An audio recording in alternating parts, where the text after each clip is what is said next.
السلام عليكم ورحمة الله. برحب بكل اللي بيشوفنا ويتابعنا على قناة حياة أسماء. قبل ما هبدأ الفيديو بتاع النهاردة عايزة أشكر كل بجد المتابعين حبايبي، ربنا يخليهم لي يا رب، اللي وصلوني 25,000 مشترك الحمد لله. بجد لساني عاجز عن أي شكر ممكن أقوله. يعني أبسط حاجة أقولها أو أقل حاجة إن أنا ممكن أشكركم، لأن أنا بجد مهما أتكلم مش هديكوا حقكم، ورب يديم المودة والمعروف والحب ما بيننا دايما يا رب. وعايزه اقول لكم القناه لو كبرت بيكم ولو ما اتحركتش من مكانها برضو فهي بيكم برضو، يعني انتوا اللي هتكبروني. اذا كبرت ربنا كتب لي ان انا اكبر واستمر عندي في القناه، والقناه تفضل مفتوحه، فطبعا بعد ربنا طبعا الفضل لكم بعد ربنا. فانتوا بجد يعني بجد ربنا يخليكم، لان انتوا غيرتوا لي حياتي تغيير كامل خالص خالص، ومهما اقول لكم مش هديكم حقكم. انا رديت على جزء في التعليقات من الاسئله، وبقيت الاسئله انا هرد عليها في الفيديو ده هنا عشان لقيت الاسئله كتير جدا، فهكملها ان شاء الله في الفيديو بتاع النهارده. السؤال الاول جاني بيقول انا كنت عاوزه اعرف لو البطه نتايه مسكوفي، يعني لو البطه مسكوفي ونتايه والذكر بلدي والعكس، وهما الاتنين جابوا مولد، هل النتاية المولد بعد كده ممكن تنتج بيض مخصب؟ انا عايزه اقول البيض المولد بيجي نتيجه ايه يا جماعه؟ بيجي لو عندك بطه عندك بطه سودانيه والذكر بتاع بلدي، الذكر بلدي اللي هو البلدي اللي صوته عالي، عشان في بعض الناس بيقولوا ان البلدي هو سوداني. لا، هي البلدي عندنا اللي هو صوته عالي. لو الذكر عندك بلدي والنتايه سوداني، المولد الانتاج بتاع البطه هنا السودانيه بتبقى مولده. اوضحها لكم تاني، لو النتايه السوداني والذكر بلدي اللي هو صوته عالي فبيطلع الانتاج بتاعهم مولد. اما لو النتايه مسكوفي والذكر بلدي فهو بيطلع مهجن، ما بيطلعش مولد، لان هنا الذكر ما هواش بلدي. لو النتايه مسكوفي والذكر سوداني بيطلع مهجن، ولو ذكر اي نوع تاني بيطلع مهجن برضه. فانا كنت عايزه اوضح ان البط المولد بيجي لنا عن طريق ايه؟ بيجي لنا من اللي هي السلاله السوداني والبلدي، ذكر بلدي ونتايه سوداني، فبيطلع هنا المولد. السؤال التاني جاني كتير قوي بيسالوا عن سعر البط المسكوفي الصغير في المعمل. البطه المسكوفيه عمرها 3 ايام او 4 ايام، عمرها 14 جنيه. وانا عايزه اقول لكم ان سعر البط بيطلع، لان هيبتدي السحب بعد شهر واحد. الايام دي فيه سحب، يعني بعد شهر واحد البط هيغلي جدا لان عليه سحب. فكل ما يبقى فيه سحب على البط كل ما السعر هيعلى. حتى البط البلدي اللي هو الصغير سعره عالي جدا في السوق. البطه عمرها 7 ايام السعر بتاعها غالي جدا، فهنا الاسعار هتغلي جدا علشان الناس هتبتدي تسحب عشان رمضان، فاللي عايز يجيب حاجه يجيبها من دلوقتي. السؤال التاني، انه احسن المسكوفي ولا المولر؟ انا بالنسبه لي انا المسكوفي احلى طبعا في كل حاجه. انا جبت المولر وما يعني ما اتبسطتش منه، لا في تربيه ولا في بيع، او لا ما اتبسطتش منه، يعني ما اتبسطتش منه خالص. اولا انا جبته حتى انا بعته بالعافيه كده، لان انا زي ما قلت لكم ان انا بجيب الحاجه ان انا بسترزق من حواليه، فالحاجه اللي مش هتفيدني او مش هتكسبني فما بجيبهاش تاني. لا، فده هو مش مطلوب او ملوش زبون عندي فخلاص ان انا مش بحبه، يعني يبقى هو ملوش لازمه عندي. ففي ناس كتيره بتفضل المولر، بس عن نفسي انا بفضل المسكوفي بصرف النظر بقى عن التجاره. لا، المسكوفي بيجي معايا جامد، الصدر ما شاء الله في فتره صغيره. ويعني كانوا ناس سالوني قبل كده في اسئله على الفيديو اللي فات 4 شهور كتير قوي على تربيه المسكوفي. لا، عايزه اقول لكم 4 شهور مش كتير، ده هو بياخد 4 شهور ونص وممكن يدخل في 5 شهور، لان كل انت ما خليتي البط عندك واكلتيه والبط استوى كده هيجيب معاكي وزن اكتر، يعني انت عن نفسك هتفرحي بيه، فما انتش هتستعجلي عليه بذبح ولا حاجه في ال4 شهور ونص ولا حاجه، لان 4 شهور ونص هتكون الذكر لسه طري. النتايه هي بتستوي قبل الذكر يا جماعه، النتايه بتستوي قبل الذكر، فهي 4 شهور ونص بالنسبه للذكر ما هوش. حتى لو لقيتيه جاب وزن معاكي كبير هيكون لسه طري. لسه طري بمعنى ايه؟ يعني هيكون فيه سل، لسه مسلل، لسه فيه جسمه سوائل مش بتنشف، فالذكر بياخد وقته في السويه. السؤال الثاني، البط جايباه صغير عندها بقاله بالوقت 39 يوم. هو بتقول هو كيسه ريش ووزنه بالتقريب 2 كيلو الا ربع، هل كده كويس ولا ايه؟ وايه اللي هو الكسب ده؟ وبجيبه منين. كنت عايزه بس اعرف نوع البط ايه، يعني انهي نوع ده، بط موسكوفي، مولر، بلدي، انهي نوع. فهو في الفتره دي في الوزن جاب الوزن ده 2 كيلو الا ربع في 39 يوم، فهو كويس. بس انا كنت حابه يعني كنت حابه اعرف انهي نوع من البط. والبط ما شاء الله ماشي معاكم، والاحسن ان هو كيسه ريش، كيسه ريش يعني قفل، فقفل في المده الصغيره دي يبقى حلو قوي. انت كده شغاله كويس على العلف كويس، تاكليه كويس. والدليل على كده ان هو قفل، لان في ناس كتيره دايما بتعاني ان البط عندها مش بيقفل بسرعه، ودي مشكله كبيره يا جماعه، ان البط بيغيب عندك وتلاقي جسمه عريان ما بيقفلش ريش. فاهم حاجه البطه تقفل بسرعه، البطه قفلت بسرعه عندك يبقى انت كده شغاله كويس على العلف بتاعك. السؤال ايه الكذب ده وبنجيبه منين؟ الكذب ده بنجيبه من محل الاعلاف. هتقولي الكذب بتاع البط لان فيه كذب للارانب، ده احنا مش ملناش دعوه بيه. الكذب بتاع البط بيجيبه، بس يعني ايه، ما تحطيش منه، يعني هتحط في كل طاقه حفان، ما تكتريش. كل طاقه بتاكليها للبط حطي حفان على العلف بتاع البط، وتجيبيه من اي علف، من اي محل علف بتاع الاعلاف. السؤال التاني، انا جايبه بط مولر وبط موسكوفي، اسيبهم مع بعض؟ لو انت البط عندك، انا دايما اقول يا جماعه، اولا احنا دلوقتي في الجو اللي احنا، ما هو سيبكم من البرد، الجو ده بيبقى حامل ميكروب الوقت، وفيه دور ربنا يبعده عنكم يا رب ان شاء الله، دور وحش قوي بيجي للحيوان او بيجي للبط. اهم حاجه تحذروا ازاي، انتوا ما تجيبوش بط مثلا من بره تحطيه على بط عندك في البيت. يعني بمعنى ايه؟ بمعنى ما تروحيش السوق تشتري بط وانت عندك بط، تجيبي بط على بط، فالبط اللي انت بتجيبيه من السوق ده احتمال كبير ما يكونش كويس، يعني يكون حامل لاي مرض، وتيجي انت تحطيه على بط عندك انت مربياه عندك وبتهتمي بيه وعارفه ان هو صح ما فيش فيه حاجه الحمد لله، فتحطي ده على ده، ما هيبقاش كويس كده. يعني ايه، لا مش هيبقى كويس، هيعدي البط في اي حاجه. فاهم حاجه ان هما الاثنين يكونوا مع، هتجيبي بط من جوه على بط من بره، بط من بره على بط من جوه، سيبي ده اسبوع 10 ايام لوحده، وبعدين حطوهم مع بعض. لو هما الاثنين عندك في مربياهم في البيت عندك بقالهم فتره، حطوهم مع بعض مفيش مشكله خالص. سؤال تاني، البط الفرنساوي الكيلو فيه بكام؟ انا عايزه اقول لك، هو في بلاد تانية شغاله او في المحلات شغالين الكيلو بايه، لكن انا كاسماء ان انا بجيب البط وبربيه وببيعه، فانا هنا لان البط اللي هو الفرنساوي او البط البلدي اللي صوته عالي، هما الاثنين من نفس الفصيله يعني، فهما دول الاثنين دول ببيع البطه حسب حجمها. ليه؟ لان ممكن البطه تجيب لي، انا وزنها تجيب لي 3 كيلو، فانا بقدرها كده، ما بقولش للزبون ان البطه دي هو هيشيلها ويشوف هيئتها، فهو اللي هيفصل معاكي اللي هيمشي على السعر اللي انت هتديهوله. يعني هي البطه دي يوم ما هيضربها الدم، هنا مفيش مواسم طبعا دلوقتي، مفيش مواسم، بمعنى ايه مفيش اعياد، ما احناش في رمضان وكده، فهو البط ايه السعر اللي ماشي دلوقتي، البطه ب75 جنيه. طيب احنا لو ان شاء الله لما يجي علينا رمضان ان شاء الله على خير، البطه ممكن تجيب لها 80 جنيه وتعديهم كمان. جبت بط وعايزه استقبال طبيعي، احنا طبعا لما بنجيب اي نوع من الطيور بنستقبله بالعسل او السكر. هتحط له العسل او السكر، العسل الاسود او السكر، ده استقبال طبيعي اللي احنا بنستقبل بيه اي نوع من الطيور وهم صغيرين. بعد اسبوع او 10 ايام هتعملي ايه، هتعملي مضاد حيوي طبيعي.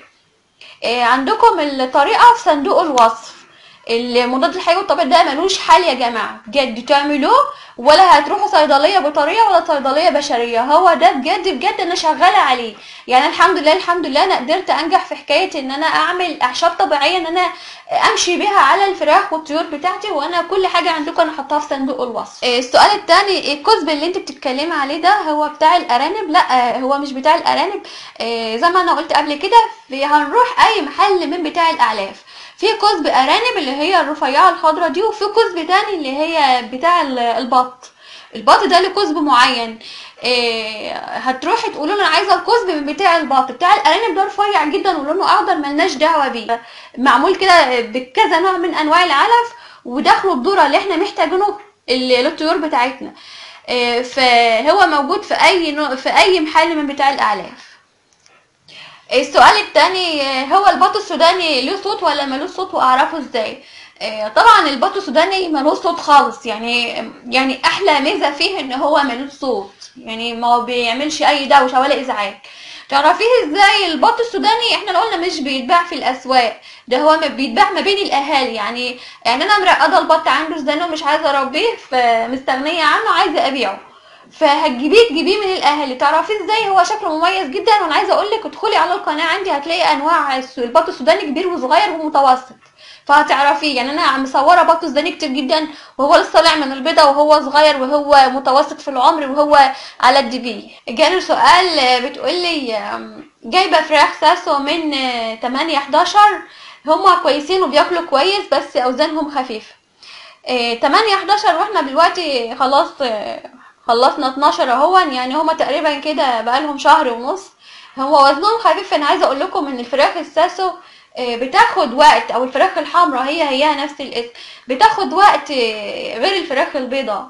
يعني ازاي؟ يعني ممكن تعدي الشهرين معاكي وتعدي الشهرين ونص معاكي عشان تجيب لك وزن حلو انت راضيه عنه، فهي بتتاخر. يعني انا عندي الفراخ الساسو دلوقتي، انا هصورها لكم وهقول لكم عمرها قد ايه واوري لكم شكلها، لان دايما يعني ما تقلقوش الاوزان خفيفه، ما تقلقوش من ده. يعني شهر ونص بالنسبه للفراخ الحمراء او الفراخ الساسو الوزن ما هوش كويس معاكي، فما تقلقيش بدل هما بياكلوا كويس خلاص.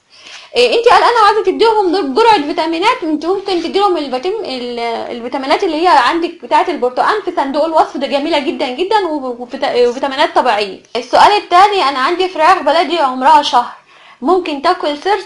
يعني انا عايزه اقول الفراخ البلدي النمو بتاعها ضعيف جدا، بطيء، النمو بتاعها بطيء، يعني هي بتمشي مش بتمشي سريعه كده، لا هي بطيئه. فبالنسبه شهر الفراخ بلدي ما هياش كبيره صغيره برضو، فشهر هتاكليها ذره ناعم على علف على عيش مدقوق.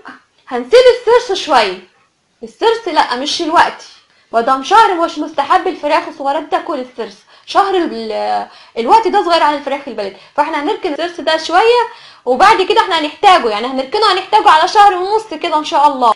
جالي سؤال تاني، البط المسكوفي بكام؟ عندنا عمر اسبوع ب30 جنيه. البط عندنا في المعمل دايما بنجيب البط من المعمل، مش بنجيبه من تجار او بنجيبه من السوق. اضمن حاجه ان احنا بنجيبه، ان انا بجيبه من المعمل، ما بحبش اجيب. يعني انا لما بربي اي نوع من البط او الفراخ بجيبها صغيره، بفضل ان انا اربيها على ايديا، فبجيبها من المعمل دي ب 14 جنيه صغيره. السؤال التاني بيقول لي ايه اكتر نوع بط مش بيوسخ الدنيا؟ بط كده تحسيه انه نظيف في نفسه، بيكون مش مزعج. هو كل انواع البط طبعا لابد ان هي يعني اللي بيوسخ البط دايما بدل بياكل لازم يوسخ الدنيا، بس هو طبعا عايزين نقول البط السوداني نظيف، يعني هو مش اكيل، البط ما هوش اكيل زي بقيه انواع البط، بس هو برضو يعني اقل البط نظافه هو السوداني ومالوش صوت. والمسكوفي برضو، يعني المسكوفي برضو زي السوداني مالوش صوت وما بيعكعكش الدنيا، ولكن هو برضو كل نوع بط لابد ان بدل بياكل فليه فضلات، يعني عايز دايما نظافه برضو، بس هو اقل البط ان هو ما بيوسخش الدنيا يعني. السؤال التاني، انا عايزه خلطه للفراخ، ان هي الخلطه تكون تمنع الفراخ من اكل البيض، يعني بتطلع ما بتلاقيش بيض وحاسه ان الفراخ هي اللي بتاكل البيض.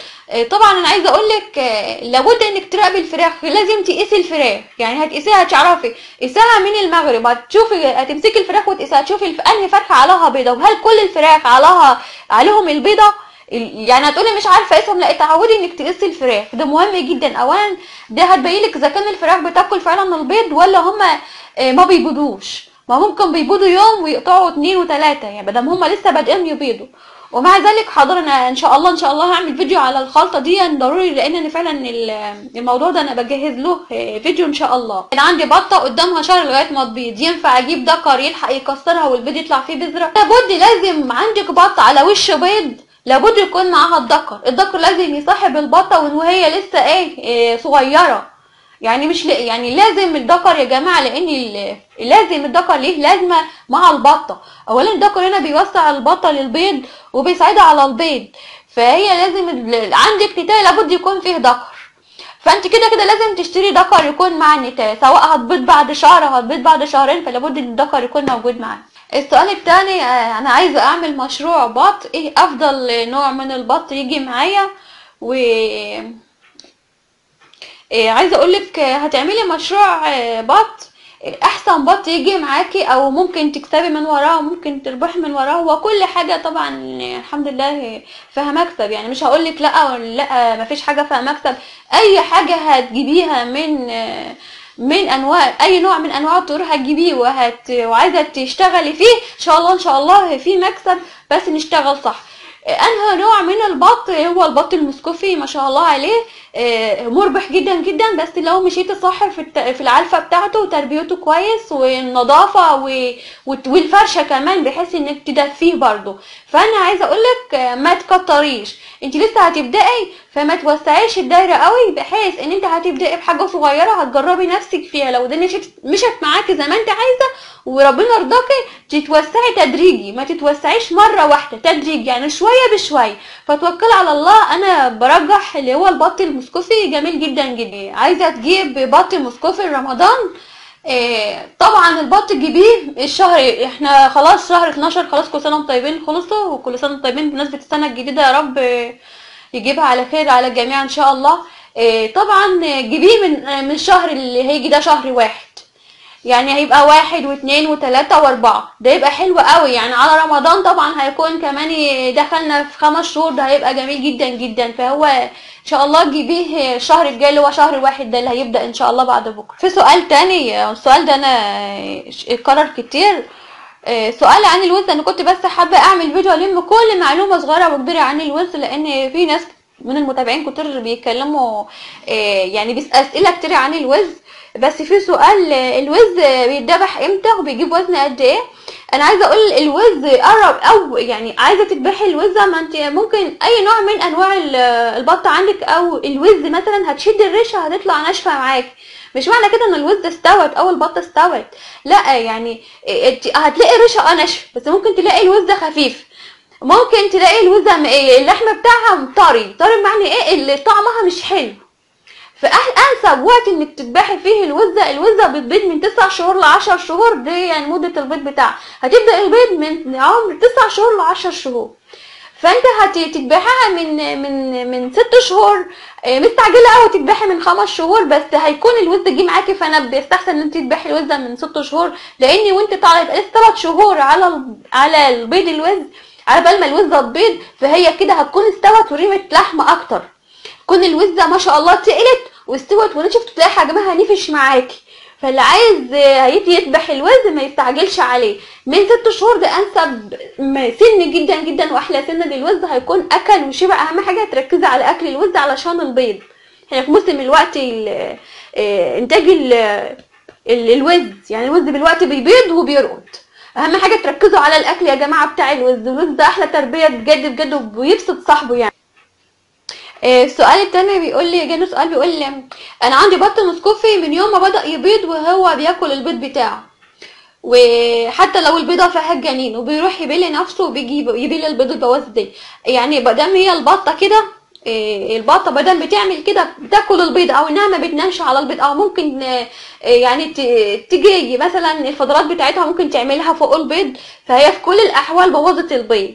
فانت خلاص الغيها المره دي، يعني مش هقول لك اذبحيها بقى المره دي، لا اديها فرصه المره الجايه، خلاص شيلي بقى اي حاجه وبعد كده اديها فرصه تانية. لما تبتدي تبيض قومي قص المنقار بتاعها وحبشي عليها كويس، يعني هي المره دي خلاص ما عادش فيها امل، التطليعه دي او البطن بتاعت البطه دي خلاص كده باظت.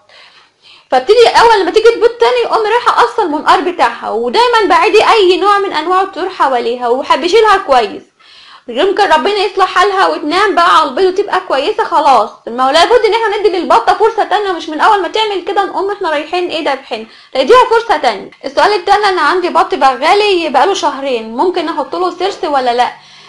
انا عايزه اقول السرس ده طبخيه، يعني طبخيه، حط عليه خضره، حط عليه بصل، حط عليه سمك، اعملي حل الطبخ كده واكليه منه. السرس ده غالي جدا في محل العلاف يا جماعه، يعني خساره، وهو كويس جدا وهو عنده شهرين ما شاء الله، لان البط البغالي اكيل ما شاء الله، فهياكل اي حاجه، بس المهم يكون الاكل مغذي بحيث ان هو يرمي لحم على طول، يعني ما ينشفش معانا ويعضم. بكده تكون خلصت الاسئله بتاعتنا. بتمنى يا رب ان انا اكون قلت حاجه مفيده، يعني بجد بجد انا ببقى حريصه جدا نفسي ان انا اعمل اي حاجه مفيده للمتابعين، او ان انا افيدهم باي حاجه يا رب. كده اكون خلص الفيديو بتاعنا. ما تنسونوش اللي ما اشتركش في القناه يعمل لي اشتراك، يعمل لي لايك، يفعل الجرس، واللي عنده اي سؤال حاضر من عينيا، اي سؤال يكتبه لي ان شاء الله اجاوب عليه من عينيا. كانت معاكم اسماء منحة اسماء، اشوفكم بالف خير. صلوا صلوا صلوا على رسول الله، على النبي صلوا، صلاتنا توصل